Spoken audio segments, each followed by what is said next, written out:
Bonjour à tous et bienvenue. Aujourd'hui, on va plonger dans une histoire absolument incroyable, mais surtout une histoire très humaine. C'est celle d'Angèle et de sa quête, une quête qui a duré 10 ans pour enfin mettre un nom sur une maladie mystérieuse qui l'a rongée. C'est une histoire de douleur, oui, mais aussi de persévérance, et vous allez le voir, d'une expérience médicale complètement inédite. Pour bien comprendre, il faut commencer par là, par ces mots à elle. Angèle décrit une douleur si intense qu'elle la paralyse. Une douleur qui peut rendre son urine noire, comme du café, et qui l'oblige à aller aux urgences encore et encore. Imaginez un peu vivre avec cette sensation en permanence, sans que personne, absolument personne, ne puisse vous dire pour 10 ans. Ce chiffre, il faut vraiment le laisser résonner. Ce n'est pas juste un nombre. C'est une décennie entière de crises, de visites à l'hôpital, de factures médicales qui s'accumulent et, par-dessus tout, d'incertitudes. Pendant que ses amis avançaient, construisaient leur vie, Angèle, elle, était comme piégée dans une boucle de souffrance et de questions sans aucune réponse. Et attention, ce n'est pas faute d'avoir cherché, hein. Les médecins ont vraiment tout exploré, toutes les pistes classiques, la polyarthrite, le lupus, la sclérose en plaques, mais à chaque fois, le résultat était le même, négatif.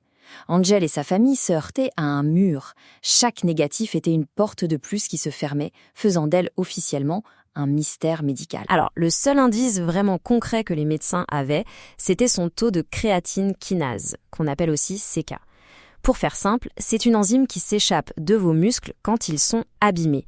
Un taux normal, c'est moins de 200. Le pire taux d'Angèle, il a atteint 57 000. C'est un chiffre délirant, qui prouvait bien que ses muscles étaient littéralement en train de se détruire. C'était bien la preuve d'un problème grave, mais ça restait un symptôme, pas un diagnostic. Et c'est là que l'histoire bascule complètement. Face à tous ces échecs de la médecine, une journaliste du New York Times se pose une question assez folle, finalement. Et si la solution ne se trouvait pas dans le bureau d'un seul expert, mais chez des milliers de gens? Et si on ouvrait le dossier d'Angèle au monde entier pour faire appel à l'intelligence de la foule? L'expérience était à la fois simple et géniale. L'équipe du journal a publié un article très détaillé avec une vidéo d'Angèle et même des extraits de son dossier médical. Et ensuite, ils ont juste posé une question au public via un formulaire. D'après vous, de quoi souffre-t-elle ? C'était un peu comme lancer une bouteille à la mer, sauf que cette mer, c'était l'Internet tout entier, connecté au monde entier. Et la réponse a été monumentale. On ne parle pas de quelques emails, non, on parle de plus de 1600 réponses. Il y avait des médecins, des scientifiques, des patients qui avaient des maladies rares, et même des gens avec des métiers complètement inattendus. Un véritable raz-de-marée d'hypothèses, mais aussi de soutien, a déferlé sur la famille. C'est cette diversité de regards qui a donné des pistes fascinantes.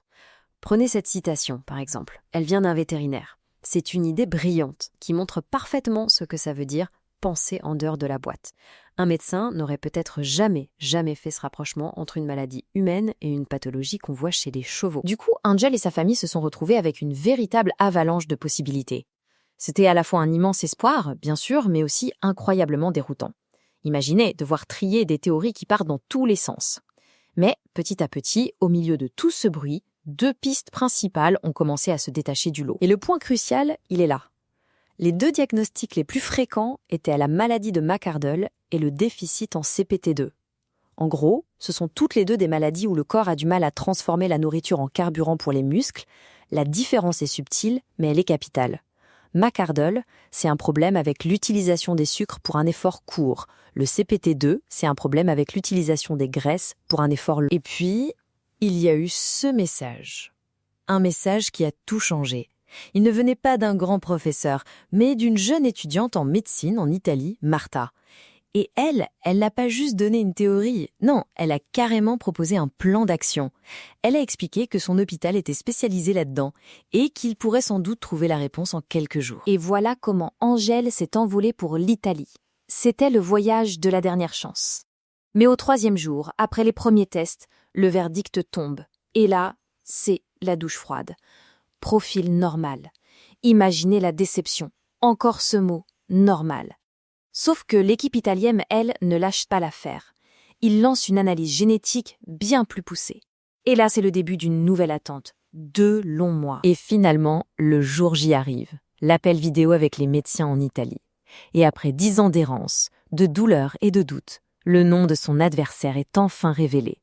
C'était bien un déficit en carnitine palmitoyltransférase de type 2, le CPT2. L'une des hypothèses de la foule était la bonne. Cette phrase du père d'Angèle, elle dit absolument tout. Ce n'est même plus de la joie à ce stade, c'est un soulagement abyssal. C'est la fin du combat dans le noir contre un ennemi invisible. C'est la reconnaissance enfin que leur souffrance était réelle et que quelqu'un, quelque part, les avait enfin compris. Alors, ça veut dire quoi, vivre avec le CPT2 ? Eh bien, c'est là qu'est la meilleure nouvelle. C'est une maladie génétique rare, oui, mais le traitement, ce n'est pas un médicament lourd, c'est un régime.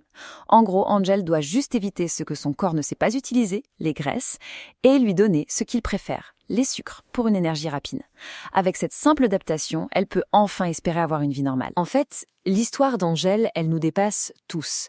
Elle nous laisse avec une question vraiment puissante.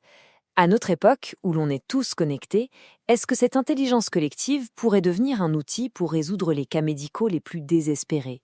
Ce que cette histoire nous montre, c'est que parfois, pour trouver la réponse, il faut juste oser ouvrir la porte et écouter la foule. Merci beaucoup de nous avoir suivis.